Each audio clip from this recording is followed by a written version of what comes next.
दर्शकों, लालू प्रसाद यादव के बाद अब बहन कुमारी मायावती ने भी कह दिया कि पीएफआई अगर देश की सुरक्षा के लिए खतरा है तो आरएसएस पर भी प्रतिबंध क्यों नहीं। उन्होंने कहा कि अगर पीएफआई देश की आंतरिक सुरक्षा के लिए खतरा है तो उस जैसे अन्य संगठनों पर भी बैन क्यों नहीं लगाना चाहिए। थोड़ा सा पीछे जाते हैं। 29 सितंबर 2008 को मालेगांव में एक बम ब्लास्ट हुआ था जिसमें आरएसएस से जुड़े संगठन और प्रज्ञा ठाकुर का नाम आया था, जो कि अब बीजेपी की सांसद है। उस बम धमाके में 6 लोगों की जान चली गई थी। प्रज्ञा ठाकुर का इसमें हाथ होने का खुलासा करने वाले अधिकारी हेमंत करकरे का अंत भी ऐसे ही एक आतंकी घटना के दौरान हो जाता है। बहरहाल, मालेगांव धमाके की सुनवाई अभी भी पूरी नहीं हुई है। बीते गुरुवार यानी कि 29 सितंबर को 14 साल इसके पूरे हो गए।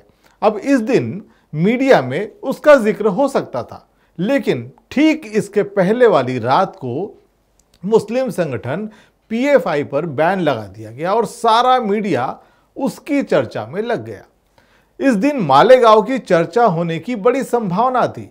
इसलिए भी थी क्योंकि हाल ही में आरएसएस से जुड़े एक व्यक्ति यशवंत सिंधे ने बम ब्लास्ट और आरएसएस के संबंधों का सनसनीखेज खुलासा भी किया था। इसके अलावा अभी अभी नाना पटोले का वो आरोप जिसमें उन्होंने पुलवामा विस्फोट के बारूद का आरएसएस मुख्यालय से कनेक्शन जोड़ दिया था। ये बात इसलिए भी मायने रखती है क्योंकि आरएसएस मुख्यालय की सुरक्षा भारत सरकार का वो बल करता है जो औद्योगिक सुरक्षा के लिए बनाया गया है।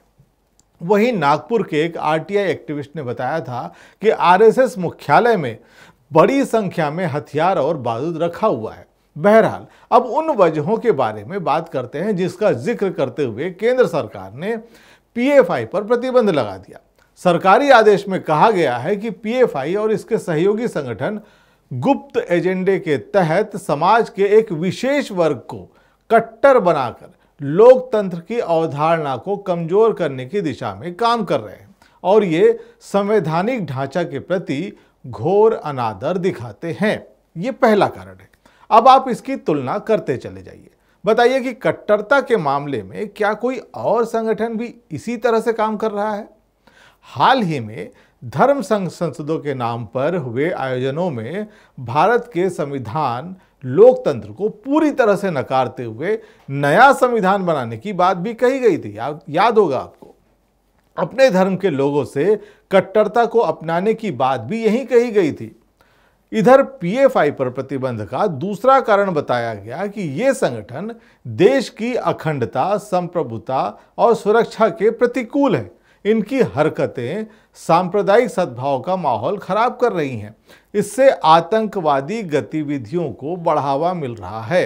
अब आप बताइए, राष्ट्रीय ध्वज को जलाने, संविधान की प्रतियों को जलाने, हिंदू राष्ट्र बनाने, मुस्लिमों को पाकिस्तान चले जाने की सलाह देने, उनसे वोटिंग का अधिकार छीन लेने की बात कहने से क्या सांप्रदायिक माहौल खराब नहीं होता है? केंद्र सरकार की ओर से जारी आदेश के मुताबिक पीएफआई पर प्रतिबंध का अगला कारण यह है कि वो कई आपराधिक आतंकी मामलों में संलिप्त रहा है।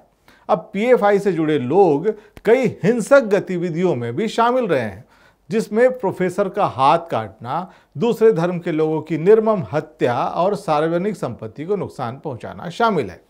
अब अगर यशवंत सिंधे सहित अन्य स्वयंसेवक संघ के सदस्यों की माने तो आरएसएस में उन्हें न सिर्फ बम बनाने का प्रशिक्षण मिला बल्कि कहां विस्फोट करना है इसका आदेश भी मिला था। इसके अलावा इस संगठन के कई सदस्यों के घर हथियार मिलने और बम बनाते समय धमाका हो जाने की खबरें भी समय समय पर मिलती रही हैं। अब दिल्ली दंगों की बात भी अगर करें या फिर शंभू रायगर द्वारा मुस्लिम मजदूर की हत्या के बाद उसका सत्कार और गोरक्षा के नाम पर मॉब लिंचिंग की घटनाएं भी संबंधित संगठनों पर प्रतिबंध लगाने के लिए काफी है। फिर भी पीएफआई पर प्रतिबंध लगाने के कारणों में से एक और कारण यह है कि संगठन बाहर से मिल रहे फंड और समर्थन के साथ यह देश की आंतरिक सुरक्षा के लिए बड़ा खतरा बन गया है। हाल ही में आरटीआई एक्टिविस्ट मोहनीश जबलपुरे ने बताया था कि आरएसएस नामक संस्था रजिस्टर्ड नहीं है और सवाल ये उठाया कि आरएसएस का कोई बैंक अकाउंट भी नहीं है, तो फिर उसके पास लॉकडाउन के समय में राशन खरीदकर बांटने के लिए 1000 करोड़ रुपए कहां से आए और किन अकाउंट से आए थे। इन तमाम मुद्दों पर अगर गौर करें तो पीएफआई जैसे आतंकी संगठन पर बैन लगाने के साथ साथ इस तरह की तमाम संस्थाओं का भी आकलन किया जाना चाहिए और संभवतः इन्हीं वजहों से पहले लालू जी और फिर मायावती जी ने यह सवाल उठाया होगा। लालू जी ने जैसे ही पीएफआई के साथ आरएसएस को बैन करने की बात कही, तब बीजेपी के आईटी सेल से यह अफवाह उड़ाई गई कि लालू जी ने पीएफआई की तारीफ कर दी, जबकि वीडियो में साफ साफ देखा और सुना जा सकता है कि उन्होंने कहा था कि पीएफआई के साथ आरएसएस पर भी बैन लगा देना चाहिए। ये उससे भी ज्यादा खतरनाक है, इस पर पहले प्रतिबंध लगाया जाना चाहिए था।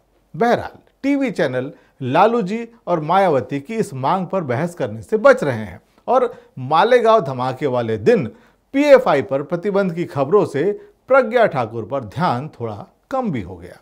दर्शकों, क्या आपको भी लगता है कि आरएसएस की गतिविधियां भी पीएफआई की तरह हैं? इन दोनों संगठनों में आखिर क्या समानताएं हैं? आप हमें कमेंट बॉक्स में जरूर बताएं और हमारे इस चैनल को देखने के लिए आप इसे सब्सक्राइब जरूर कर लें और फेसबुक पर फॉलो कर लें, लाइक कर लें।